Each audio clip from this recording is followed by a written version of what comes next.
I just want to quickly do like kind of a show of hands just to see who our population is. So if you could just raise your hand, how many of you are starting the advanced certificate program here? Anyone? No. So how many of you are doing an MPH program? Looks like most of you. Anyone here with the MS? A couple of you. And anyone doing the doctoral DPH program? No. Okay. So it looks like mostly MPH, MS students. So I'm going to talk a little bit today about course selection and program planning so that you're planning out your degree in a way that makes sense for you. One of the great things about CUNY SPH, but also one of the problematic things about CUNY SPH is the flexibility that we offer. It's great because you can really pace the degree however you'd like, but simultaneously you want to be smart about that pacing and make sure you're taking courses at an appropriate level and an appropriate sequence. So today I want us to talk a little bit about that planning process to make sure that you have a path to graduation at the start of your program. So for today, we're going to first talk a little bit about registration, which hopefully you guys have done already. Then we'll talk about planning your degree, and then just a little bit of a refresher on the academic advising structure here. So in terms of registration, by show of hands, is anyone here not registered yet? I hope there's no hands. No, okay, good. So all of you have registered, but I'm still going to send this slide deck around to you guys, so going forward, if you run into any of these issues, you have this information available to you. Again, registration is all done through CUNY First. There are guides here available to you if you need. Moving forward in the program, there might be some issues you run into when you're trying to register for a new course. This provides a little bit of troubleshooting steps. So the first problem you might have is not being able to get into CUNY First. If that's the case, you want to reach out to our help desk. Secondly, there might be a hold on your account for whatever reason. If that's the case, it will tell you what that hold is, and you need to reach out to that office. For example, you might have a hold with the bursar's office if it's something related to payment. You might have an advising hold, let's say if you're on academic probation, and then we need to come up with a plan to make sure that you're excelling in the program. So if there's any kind of holds, you need to get that resolved with the appropriate department. You might also find that you're trying to register for a course where you have not taken the prerequisites. If that's the case, you need to review your academic plan, and you need to make sure that your sequence makes sense and that you're hitting the courses in the right order. For guidance with that, you can reach out to me, you can reach out to our advising email address, or you can reach out to your faculty advisor. You might also need departmental permission for certain courses. So for example, the capstone project, which is typically the last class you'll complete in the MPH and MS program, that class in particular, you actually need departmental approval from the department you are a member of. So if you're in CHAS or EOS, you would reach out to Toya, who is the departmental administrator. If you're in EPI or HPAM, you would reach out to Hamani, and they can help get you permission so that you can go in and register for that particular course. And if there's any other registration problems, you can always reach out to our registrar directly. Most of you are here today, I'm hoping, for this part, which is the actual planning of your degree. By show of hands, how many of you are planning on doing this full-time, 12 credits a semester? Okay, so a number of you. The good news is for this population, for you guys that are full-time, it's actually pretty easy and straightforward. We've actually done the planning for you. On each of our curriculum pages that are posted on our website, we have these recommended course sequences that are posted. And basically all you have to do is follow this plan and you'll be set. And this is for any program that you're in. So if you're full-time, I would recommend just following the departmental recommendations, and you really wouldn't run into any problems. You just want to make sure you're registering early. Part-time students, the other half of this room, is where you have a little bit more of a challenge in planning out your coursework, and you need to be smart about it.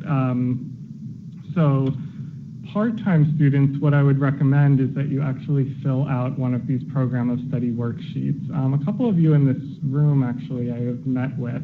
And this is usually what I have us do the first time we meet, is actually plan out your degree and figuring out when you're going to take each of the required courses for your particular program. So for those of you, which is I think it's everyone in this room, on the MPH or MS, you would pull up one of these links and you can find a program of study worksheet for your degree, which outlines all the requirements that you need to hit the 45 credits, and basically divided up into the main categories. So you have your core courses, concentration courses, electives, then you have supervised fieldwork, which Marita will be talking about with you guys later, and a capstone project. So that would basically cover the entirety of the degree, but for part-time students, you want to be figuring out which semester you're going to be taking each of those courses. So how do you do that? This is where things get a little tricky. My first recommendation is that you schedule an appointment to meet with me, and we can do this together, and I can help you map out a plan that works for you. If you want to try this on your own, that's great too, and you can fill out one of these program of study worksheets, email it to me, and I'd be happy to look it over, let you know if there are any red flags or anything that looks a little bit off. But when you're filling out a program of study worksheet, there are a number of things you have to keep in mind. First is when required courses are offered. So if I click on this link, we have a listing of the required courses. Now this is where it's tricky because not every course that we offer at the school is offered every single semester. So when you're looking at your coursework, the core classes are offered fall, spring, and summer semesters. The concentration courses, though, are offered, some are only offered in fall, others are only offered in spring. So you want to make sure that you're accounting for when that class is offered. You don't want to be at the end of your degree, say in the fall, and realize like, oh, I haven't taken CHAD 624, and then find out, oh, that's not offered till next fall, and then you're in this like awful scenario of trying to find a substitute or something.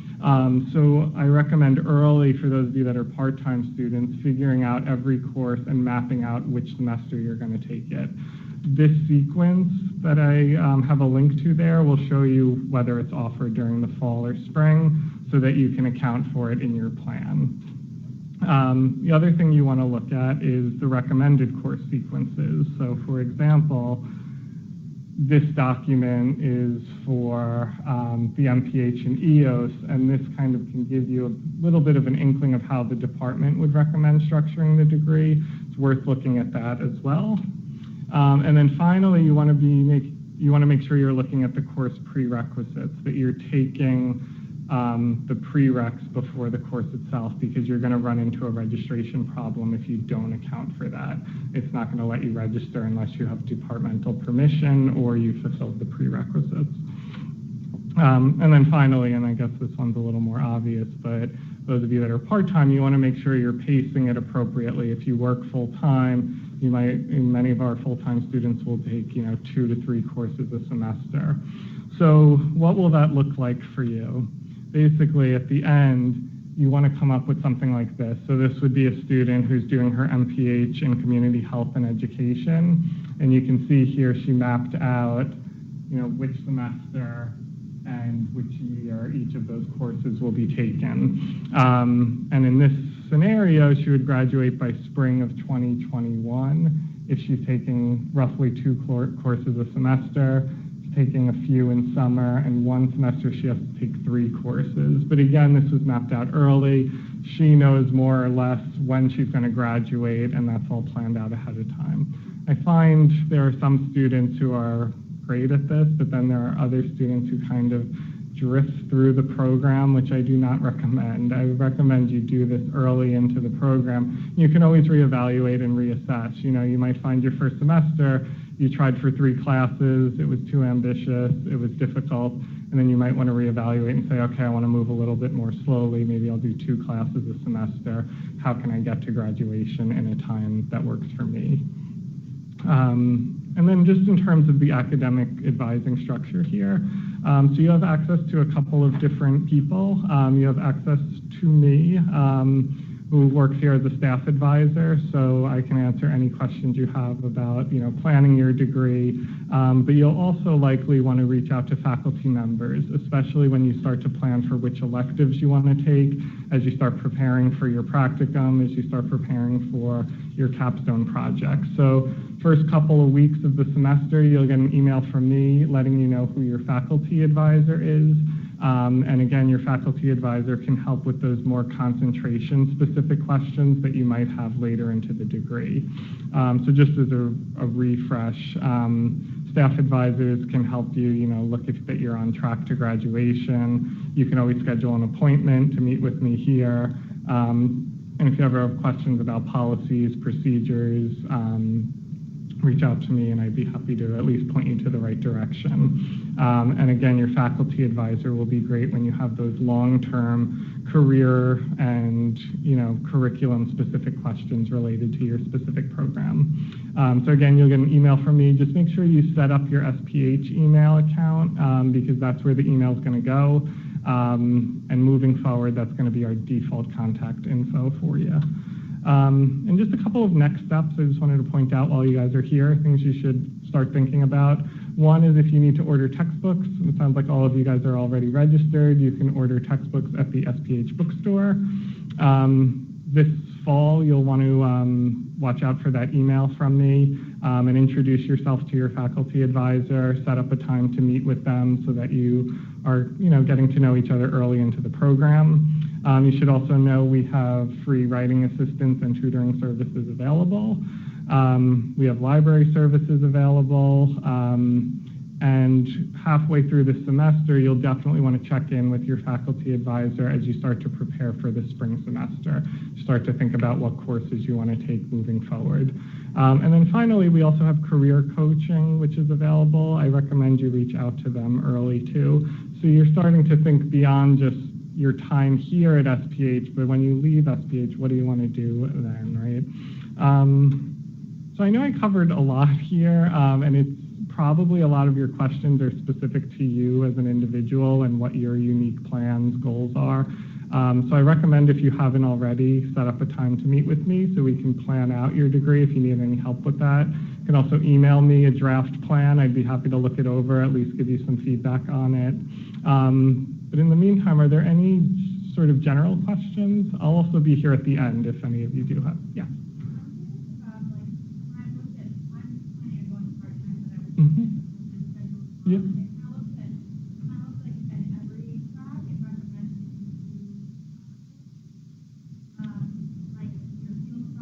Mm-hmm.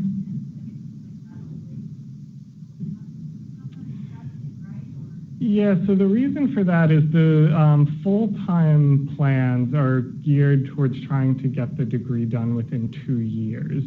So those have been kind of drafted by the departments. So most of them have field work or the practicum kind of separated as its own during the summer. But we do offer it in the fall and spring semesters as well.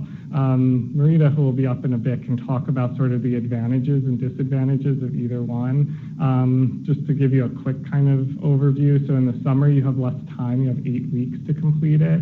You do it in a fall or spring semester, you have the full 15 weeks of that semester to complete it. But yeah, most of the departments have put it during the summer so that the coursework, if it's like 12 credits of coursework, that's kind of separated from the field experience. Yeah. Does that answer your question? Okay. You had a question? About ordering textbooks on the bookstore, does it already recommend what book you need for that course? Yeah, so I love the way the bookstore works. It's really great because it's linked completely to CUNY First. So you log into your CUNY First account, and it'll give a custom set of books based on the courses you registered for. So if you're registered in EO 610, section 80, let's say, only the books for that course by that instructor will come up. If for some reason the instructor has not entered textbooks yet, which it should be, I think we're at like 95% entering, there'll be a little notification button you can hit, and then you'll get an email once the professor makes that determination. No, you would just go to sphbookstore.com. So, yeah, it's a direct link. So this one. one, SPHbookstore.com, and you can register. You can sign in. It'll automatically ask you to log in with your CUNY First credentials. Any other questions? Yeah. How do we set up the email? You should get an email from our IT department. Have you gotten one yet? I know they've been kind of rolling them out, so some people, has anyone here set theirs up yet? Yeah, a couple of you. So you might not have received that email yet. Take a look, and I would say maybe in the next week or so, if you still haven't, when classes start, reach out to our help desk, and they can re-forward you that. Yeah. On that, Yeah. do professors, like, I haven't gotten an email yet now. Okay. Would professors still, like, have my personal email address? Yeah, so, right. Yeah. So in CUNY First, we'll have like your personal email until the SPH one is claimed and set up. Then that becomes our primary contact. So until you set that up, they should still be able to contact you based on the email you've been getting, like admissions materials too. Yeah. Any other questions? All right, I'm going to turn it over to Kristen Cribbs from HRPP. Let me close out of this.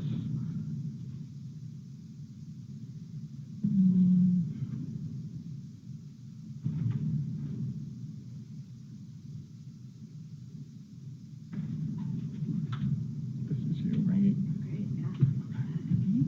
Yeah, sure. Some hand out for you guys.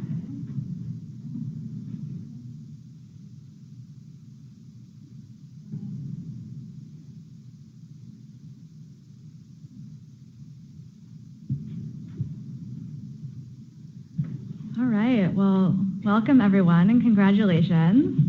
We are very excited that you're going to be joining the School of Public Health community. My name is Kristen Cribbs. I'm director of the Human Research Protection Program, or HRPP, here at the School of Public Health.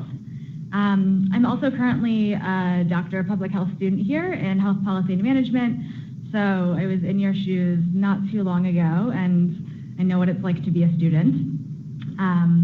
Before we get started, I know that all of you, right, are incoming master's students. Is that right? Yeah? Okay. How many of you have experience with human subjects research? Okay, so a handful. Great. So developing an understanding of ethical research conduct and regulations around conducting research with people is a really important part of both master's and doctoral training here at the School of Public Health, and also a really important piece of becoming a competent public health practitioner. And so what I'm going to be focusing on tonight is just providing an overview of research ethics and the IRB, as well as what's going to be required of you from an HRPP perspective during your time here as a student. Okay, so I wanted to start off by just telling you a little bit about our office, the HRPP office. So the primary goal of our office is to assist the university in promoting high quality ethical research.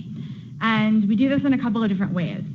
So we provide regulatory and administrative oversight of human subjects research that's conducted by to provide educational support to School of Public Health researchers and assist them in complying with federal, state, and university guidelines around conducting research with people. Our office here at the School of Public Health is a part of a consortium of 19 campus HRPP offices across the CUNY system. And all of these campus-level HRPP offices are under the umbrella of the central HRPP office, and the central HRPP office also oversees the university's 3 integrated IRBs. And I'm going to be talking a little bit later on about what an IRB is and what the role of the IRB is. But oftentimes researchers confuse our HRPP office with the IRB. We are not the IRB. We really serve as an intermediary between researchers here at the School of Public Health and the CUNY IRB. So just wanted to kind of make that distinction. And again, I'll explain a little bit later on about what the IRB is. Okay, so as I mentioned, our office provides regulatory and administrative oversight of human subjects research conducted by researchers here at the School of Public Health. You might be wondering what human subjects research is, so I'm just going to provide a brief overview. So in order for a project to be considered human subjects research, there are 3 criteria that must be met. So firstly, the investigator, and that investigator can be a student or a faculty member or a staff member, has to be conducting research or clinical investigation. And research is defined as a systematic investigation, including research development, testing, and evaluation that is designed to develop or contribute to generalizable knowledge. And that last piece is kind of the clincher in what distinguishes, say, program development or evaluation that might just be focused on a program within a particular setting with research, which really is intended to either, again, develop or contribute to generalizable knowledge. They're aiming to present or publish or otherwise make your findings available to a broader audience. So that's the first criteria. Secondly, the proposed research or clinical investigation, it needs to involve human subjects, right?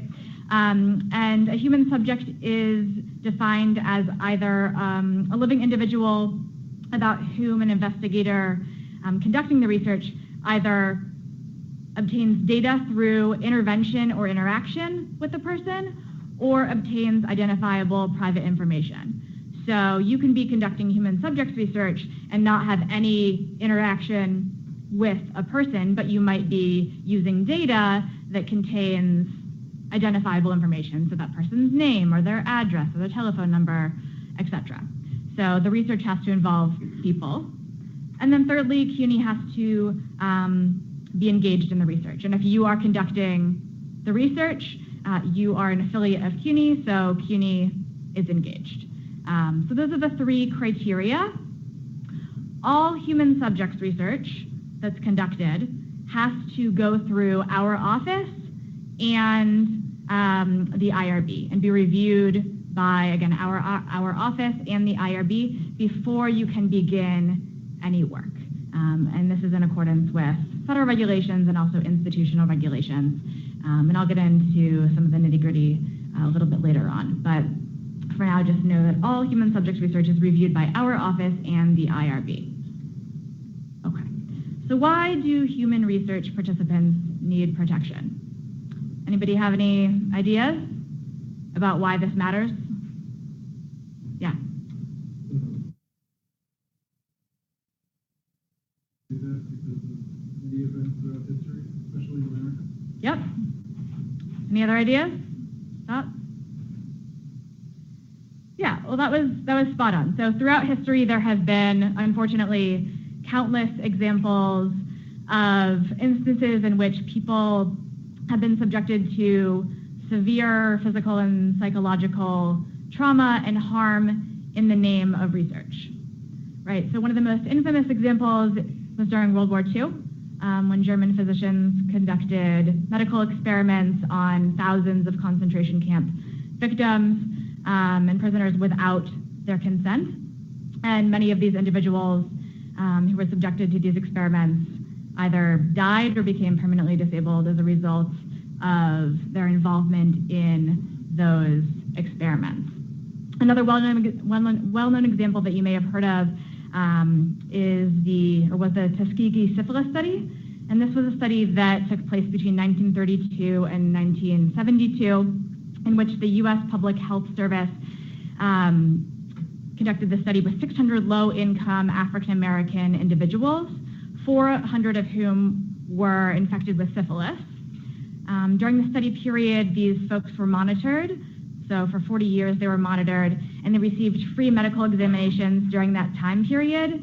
But those participants who had syphilis were not told about their disease. In the 50s, there was a proven cure for syphilis, penicillin, that became available, but these participants were not offered that cure. And actually, in some instances in which those participants received a diagnosis from other physicians, the researchers of the study stepped in to prevent those participants from receiving treatment. And this study went on until 1972, when the Department of Health, Education and Welfare kind of caught wind of it, and there was a big public outcry that this was happening, and really it became a political embarrassment. But it wasn't until 1972 that the study was stopped, after 40 years of these folks having a disease, and decades after which there was a known cure for that disease. Two other examples, both in 1963. One involved impaired older adults at the Jewish Chronic Disease Hospital in Brooklyn. In this study, patients were injected with cancer cells. None of these participants were informed about the risks of being involved in this project, or that they were being injected with live cancer cells. So this happened without their knowledge. And then that same year, Stanley Milgram, who was a psychologist at Yale, was interested in exploring how easily people could be influenced into committing atrocities when instructed to do so by an authority figure. And this research was really informed directly by World War II and the Nazi war crimes that were committed. So in this experiment, male participants from a bunch of different occupations and different levels of education were led to believe that they were assisting in an unrelated experiment in which they were instructed by a perceived authority figure to administer fake electric shocks to a learner. These electric shocks were supposedly increased to levels that would have been fatal if they'd been real.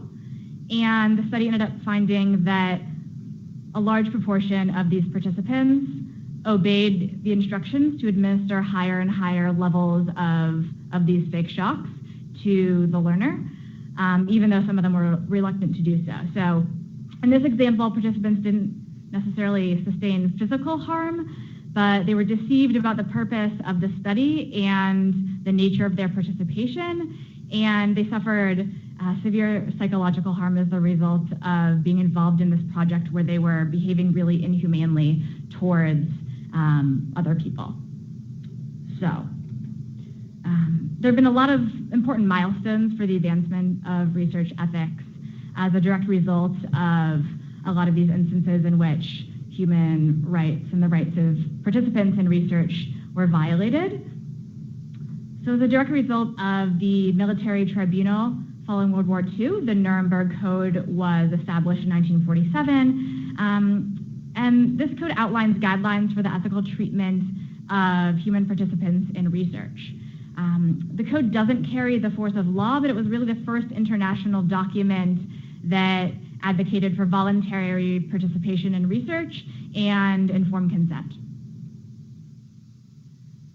After increased concern about research ethics following the Tuskegee study, the National Research Act of 1974 was passed, which established the National Commission for the Protection of Human Subjects of Biomedical and Behavioral Research. And this commission prepared the Belmont Report in 1979, which is a statement about basic ethical principles and guidelines surrounding research with people. The common rule was derived from the Belmont Report and is the baseline standard for academic and research institutions that receive funding from the government to conduct their research. But nearly all academic and research institutions adopt the same standards and follow these same standards. And these rules really stipulate requirements for institutional review boards, requirements for researchers in terms of obtaining and storing informed consent and things like that. Okay, so the Belmont Report includes 3 basic principles that are really the basis for federal common rule regulations to ensure the protection of people in research. And they include respect for persons, which includes protecting the autonomy of all people, treating people with courtesy and respect, allowing for informed consent, and encouraging researchers to be truthful and not deceive participants.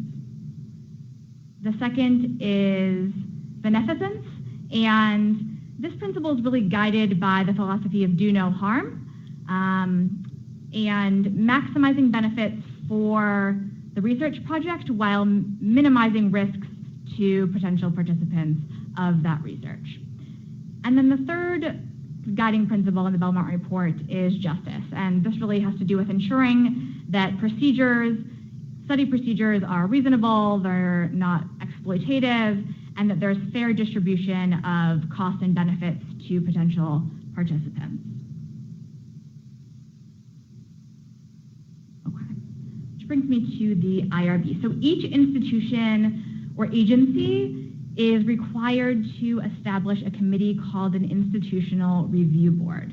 And the IRB approves, monitors, and reviews applications for biomedical and behavioral research that involves people to ensure that the rights of those participants are protected and safeguarded, and basically to prevent instances that we've seen throughout history in which the rights of people in research have been violated and neglected.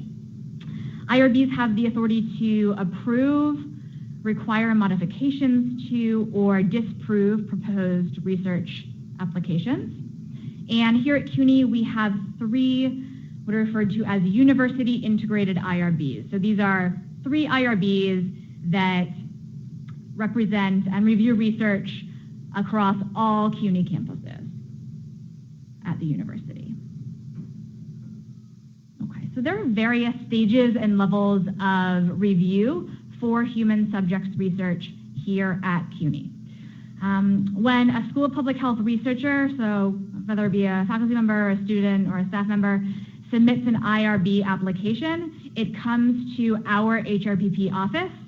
We then conduct an administrative pre-review just to make sure that the application's in good shape, that all the documents that are required to be uploaded, so consent forms and study instruments, recruitment materials, things like that are included in the application. And then we determine whether the application is what's called review ready. So if the application is review ready, we then determine what level of review is appropriate. And there are 3 levels of review for human subjects research. The first is exempt, second is expedited, and the third is convened. So exempt applications are processed by our office. So they do not go to the IRB. They are reviewed and processed and approved by our office. Protocols that are exempt have to fall into one or more exemption categories that basically represent minimal risk to participants. So some common examples of exempt level research here at the School of Public Health include anonymous surveys, interviews or focus groups with people where you're not collecting any information about sensitive topics and you're not obtaining any identifiable information from people, educational tests or observation of public behavior. So all of those types of projects typically fall under exempt review here at the school. The second level of review is expedited. And again, for expedited review, there are certain categories and criteria that have to be met to deem that project as expedited. Some common examples of expedited projects here at the school include studies that involve behavioral health interventions, the collection of data through interviews or focus groups where you are going to be audio recording folks or collecting identifiable information from them, or studies of existing data or specimens that also include identifiable information about participants. And then studies that don't meet either exempt or expedited criteria go to a convened or full board review. These are studies that often involve more than minimal risk to participants, so they might involve a vulnerable population such as children or prisoners, or involve some sensitive topics that are deemed to be posing more than minimal risk to people. And so in that situation, the application would be forwarded to a convened review. This is a panel of IRB members. They meet bi-monthly, and it's a little bit more of an extensive review process. So those are the 3 levels of review. Of the vast majority of research conducted by folks here at the School of Public Health fall under the exempt or expedited categories. It's pretty infrequently that we have applications that do go to convened review, although that does happen occasionally. Okay, so CUNY's IRB electronic management system is called Ideate, and this is the software application that researchers use to create IRB applications. So if and when you are engaging in human subjects research, you will get an Ideate login, and you'll have to go into the system in order to create an IRB application. To edit an application, everything IRB related is done in that portal. And there are a few different types of submissions that are captured through Ideate. So those could be an initial IRB application, continuing review. So federal regulations require that human subject research be reviewed on an annual basis by the IRB just to make sure that there haven't been any changes or events taking place, and to basically just provide a backstop and safeguard to make sure that everything is going smoothly. Anytime that a researcher changes their study protocol, you can't just do that and implement those changes. You have to submit an amendment to your application and get approval for that before you can move forward with those changes. If there are any unanticipated problems or adverse events that occur when you're conducting research, you have to submit a report in Ideate, and then final reports are also submitted through the system when a project has concluded. So those are just the types of submissions that you may be working on during your time here. Okay, so it's really, really important that all researchers follow federal and institutional guidelines and regulations when working on human subjects research. Non-compliance with these regulations has very serious implications for you, for researchers, for study participants, and also for the university.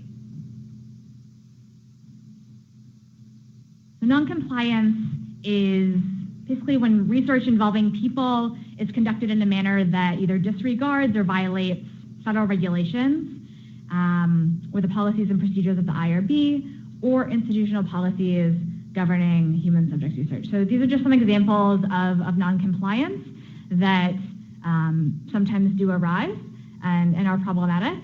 So this might include failing to obtain IRB approval before beginning a human subjects research project, whether knowingly or unknowingly, enrolling participants who don't meet your eligibility criteria, failing to obtain or appropriately document informed consent of participants, failing to obtain a renewal for your project when that renewal period comes up, failing to report any adverse events that may crop up, or modifying your protocol and implementing those changes without getting prior approval from the IRB first.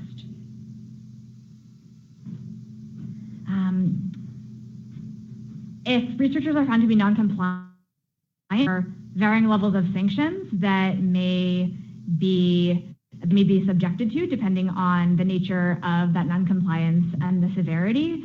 So sanctions might include temporary suspension of the research, termination of the research altogether, destruction of any data that you may have collected through that research, notifying a variety of parties about that non-compliance, including funders, and loss of funding as well.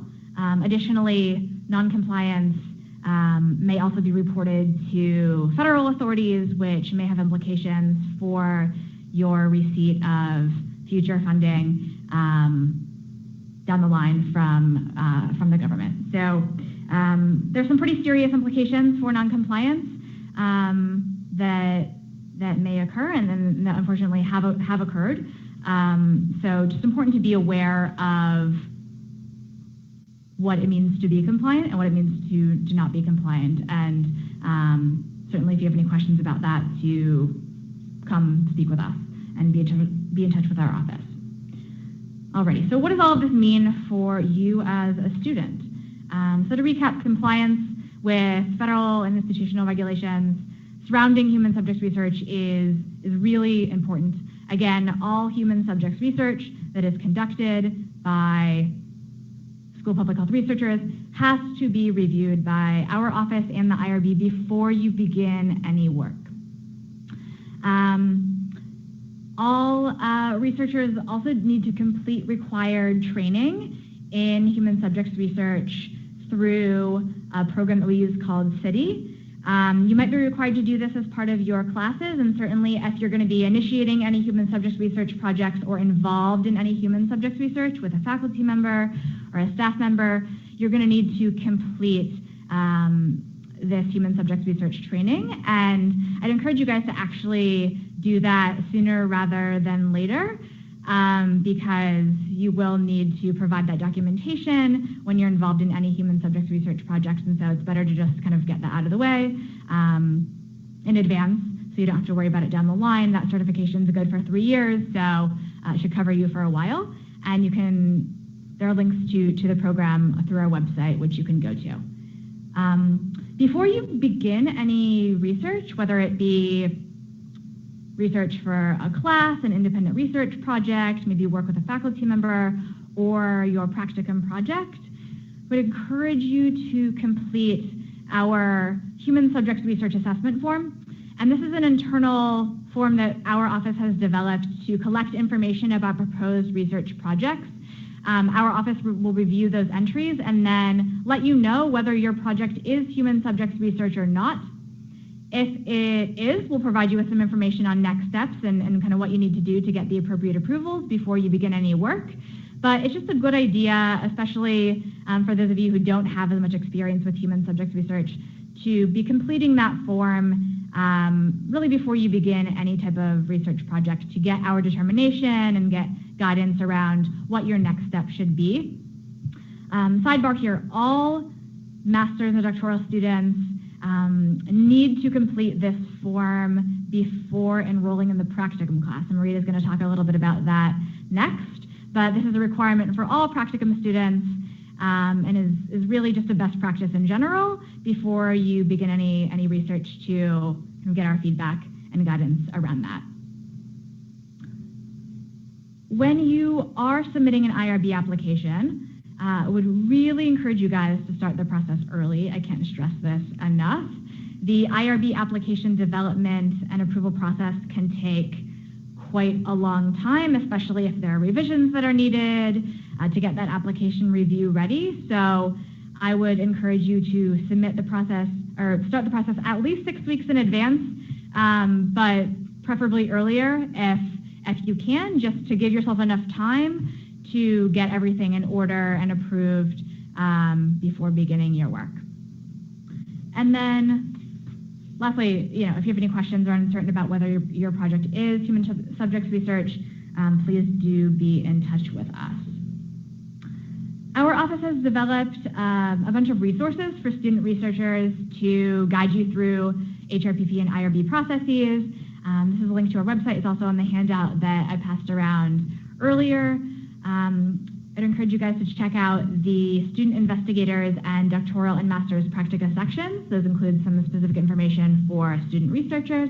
And then the CUNY Central HRPP office also has a website with some information on their site as well that you can check out.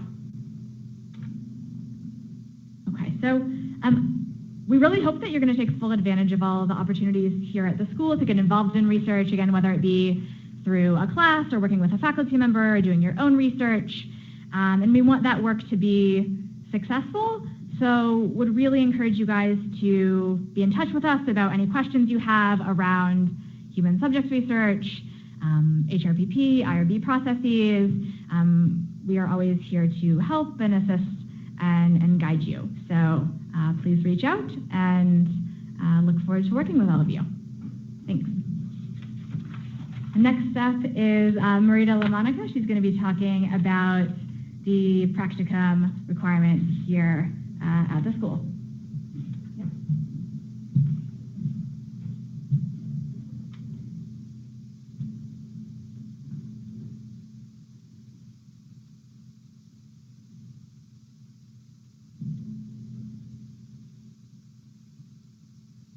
Hi, everyone.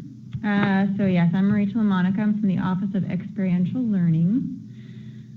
Quite a few questions for you all. Who here is working in public health currently? Okay.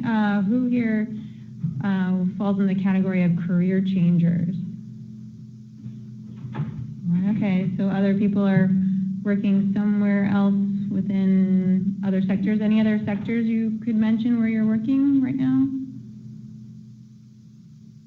Health insurance? Okay. Okay. Sustainability?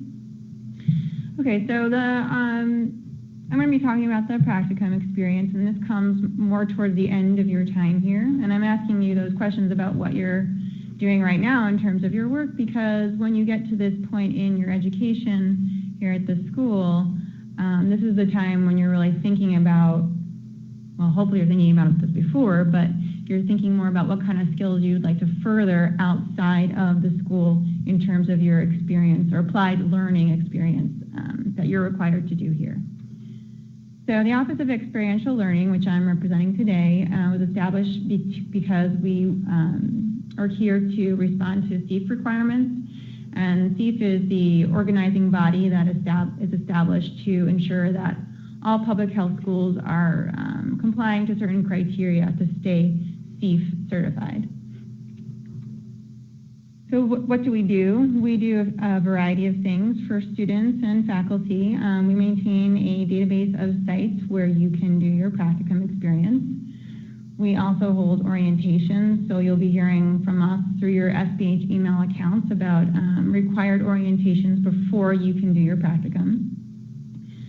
We also do seminars, so when you're in the practicum course, when you enroll, you'll have a seminar that coincides with your experience, so you'll be required to come to a few sessions and work with us. And generally speaking, we coordinate between students and faculty as well as the community outside. So the practicum itself, so what is that? Are you at all familiar with it at all at this point? A little bit? Okay, so it's 180 hours of your time dedicated to an applied learning experience. It's competency-based, so when you're developing your practicum project, you'll be thinking about the competencies that you would like to apply to that experience. And the competencies, which you'll be becoming more and more familiar with as you get your syllabi from your classes, there are certain competencies that are central to the school overall, as well as central to your particular course of study. How many here are CHAP students? A health policy? Okay, a few. Environmental health? Okay. Nutrition? Nutrition? Biostats, epi? Okay, so sprinkling, smattering of a variety there. So the goal of your practicum experience is, as I mentioned, kind of to develop your skills and your competencies out in the real world. It also leads to your capstone project. So the project that you do during your practicum is meant to lead to your capstone. And the capstone is the course that comes after your practicum. So you need to complete your practicum experience before you can do your capstone. Sometimes students ask if they can do them in tandem. You can't. You need to do your practicum first. You need to pass that, and then you can do your capstone course, which comes at the end of your time here. So requirements for you to do your practicum before you can enroll. This applies to MPH and MS students, which I think that's the majority of the students here. Was there anyone in the DPH program? No, okay. So you need to have a minimum of 18 credits behind you before you can be considered to do your practicum. They need to be one course completed in core course in EPI, one core course in biostats, and two core courses to your particular specialization. You've also needed to attend a required orientation. So you'll hear about that via your SPH mail account, so definitely get those set up as soon as you can, because that's where the main communications from the school will be coming. And sometimes students will get to the time when they're doing their practicum and they say, oh, I haven't heard about practicum. Have you been checking your SPH student account? No. Well, that's where we're communicating with you through. So it's very important, I can't underscore that enough, to start using your student email account. My recommendation in terms of sequencing, I know Matt talked a little bit about that. This is a minimum of 18 credits. Capstone is a minimum, I believe, if he was here, he would confirm it, of 36 credits. So I recommend that you wait towards the end of your time here in your sequencing to do your practicum. That's because it's generally advisable to sequence from your practicum to your capstone. Sometimes students leave one semester in between. That's fine, but your capstone project is essentially a continuation of your practicum work. Does anyone have any questions about that at this time? We're overwhelming you with information. Okay, don't worry, there's always a place to go back to and review if you can't remember everything we're talking about tonight. So key people that you need to work with when you get to the time in your course sequencing to do your practicum, your faculty advisor. So you'll be assigned a faculty advisor if you haven't been already. This again is another question for Matt regarding your faculty advisor, but you will soon. My suggestion is to start to develop a relationship with your faculty advisor. This is a very important person here at the school. They're an expert in your area. They can direct you to resources. They can also work with you on thinking through a project idea for your practicum. Then there's your practicum preceptor, who's the person that is your supervisor at your practicum site. So you'll be meeting with that person regularly. And then the third person or group of people would be the OAL staff, me being one of those people who is always here and available to answer your questions. The main point at this time I really do want to make is to think about your practicum early enough in your time here. So don't wait until the last minute to think about what you want to do. As you're going along, going through your coursework, finding things that you're really interested in, start exploring that area. Tap into career services if you're looking to change careers and need some more significant support and advice on that. Speak to your faculty advisor, as I mentioned, but just don't wait until the last minute to start considering your practicum project.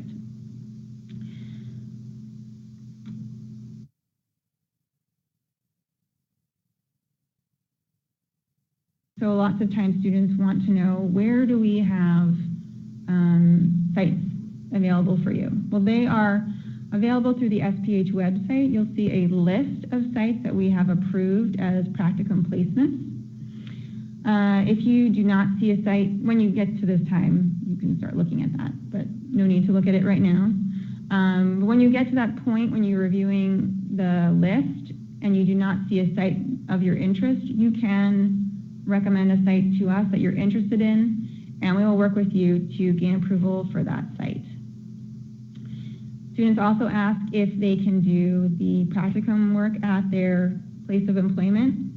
Yes, you can. It needs to be also approved of by the OAL office, so you'll work with us to gain approval for that site as well. And we will contact the person that you identify, either at where you're working or at one of the sites that you're interested in that's not on our list, and we'll speak with them to make sure that the site is set up to host a student. And as our dear friend Kristen mentioned very thoroughly, HRPP is also an essential part of the process. When you're working, you're selecting your sites, you're working with us, you're working with your faculty advisor, and then you need to submit your project to the HRPP office for review. That's where everything that she spoke about comes into play. And I'll just plug that the HRPP office, under Kristen's direction, is very helpful, and if you have any questions, they're always very responsive. So, in conclusion, I want to mention a few more things about the actual project itself. When you start to set up your project, it can take essentially two tracks, research track or a practice track. Okay, so the research track will lead you to a research paper in capstone. The practice track leads you to a practice paper. You can find the capstone handbook if you would like to read more about that. It's available on the SPH site. But essentially, when you're setting up your practicum project, we are helping you guide you into the direction of your capstone. So again, that is why it's a kind of a culminating experience, and that's why we want you to start thinking about it early, because it's really important that you're able to hone in your skills, find an area of interest that you really want to work on, and commit to for both your practicum and your capstone. I wanted to mention a few examples of projects that students have done recently. There's a whole host of things that you can do depending on your concentration. These are a few recent ones. So a CHAS student created a needs assessment through a participatory action research strategy using photo voice and explored how high school age men of color define society's impact on their expression of sexuality and masculinity.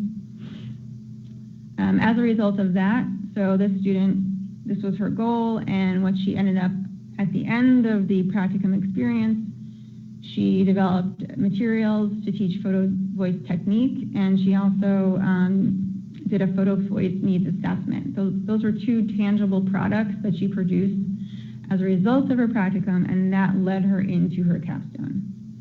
Epi-biostat student goal for his project was to improve surveillance data associated with and shared between a particular system. He was working with the BCD and the OVS. So he delivered a clinical mapping project as well as a presentation that summarized his results. An environmental health student recently, this was just this summer, so evaluated the most common musculoskeletal disorders related to healthcare workers and compared them to certain standards and recommendations. He delivered a report to us on his work there. HPAM student, her goal was to determine and analyze reasons for time delay at a hospital she was working in and develop recommendations for workplace policy that was implemented where she was working. And a nutrition student, so she identified food and security gaps and implications on outcomes of a summer food service program that she was working in. Again, also produced a report on recommendations. So all of these students, they were just actually in the summer course, and this is what they're leading into. Some of them are moving on to capstone in the fall to write papers, and some of them are waiting until the spring. So I just wanted to give you just a general idea of some of the projects students have done. Again, I know this is a lot of information. You're just starting off, but if you have any questions, please email the OEL office. We're available to help you. And I see one question right over here.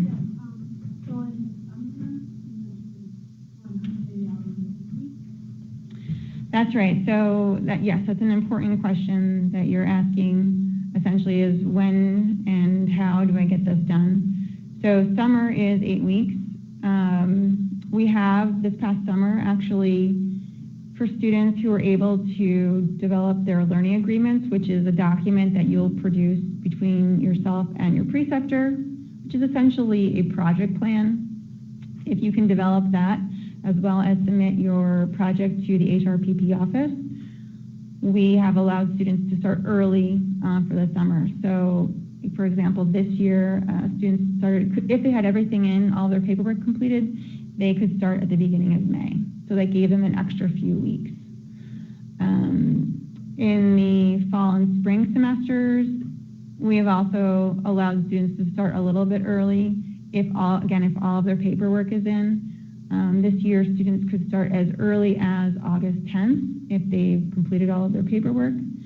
So we try to work with students to help them start a little bit early so they can complete their practicum within the semester. And that's something I should say, is that you need to complete your practicum within the semester. Yes. I know Matt is not here, but where does that fall in under the planning that we were talking about earlier? I'm not sure I think that. They mean, do you mean you're not sure if you plan? Is it in the plan? It's somewhere in the plan when we do